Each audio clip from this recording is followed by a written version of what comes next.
200 సంవత్సరాల పాటు ప్రపంచాన్ని ఏలినటువంటి యూరప్ ఖండం ఇప్పుడు కేవలం 40 డిగ్రీల ఎండకే తడబడిపోతుంది. బ్రిటన్, ఫ్రాన్స్, జర్మనీ లాంటి అగ్రదేశాల్లో తార్ రోడ్లు మెత్తబడిపోతున్నాయి. రైలు పట్టాలంతా కూడా వంకర తిరుగుతున్నాయి. విమానాశ్రయాలకు చెందినటువంటి రన్వేలు కూడా వేడి దెబ్బకు దెబ్బతినిపోతున్నాయి. లండన్ లోని లోటన్ ఎయిర్పోర్ట్ లో రన్వే సమస్య వల్ల విమానాల రాకపోకలు ఆగిపోయిన ఘటన ప్రపంచాన్ని షాక్ గురి చేసింది. చలిని తట్టుకునేలా డిజైన్ చేసినటువంటి యూరప్ మౌలిక వస్తువులు ఇప్పుడు వాతావరణ మార్పుల వేడిని తట్టుకోలేక ఇబ్బంది పడిపోతున్నాయి. కానీ అదే సమయంలో మన భారతదేశంలో 45 నుంచి 50 డిగ్రీల ఎండలు వచ్చినా సరే మన హైవేలు అలాగే ఎక్స్ప్రెస్ వేలు దృఢంగా నిలబడుతున్నాయి.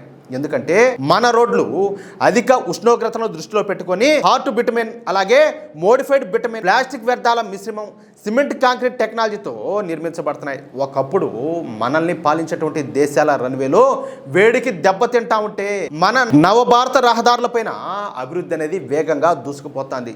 దీని పూర్తి విశ్లేషణ కోసం కింద ఉన్నటువంటి రిలేటెడ్ వీడియో లింక్ పైన క్లిక్ చేసి వీడియో మొత్తం కూడా చూడండి.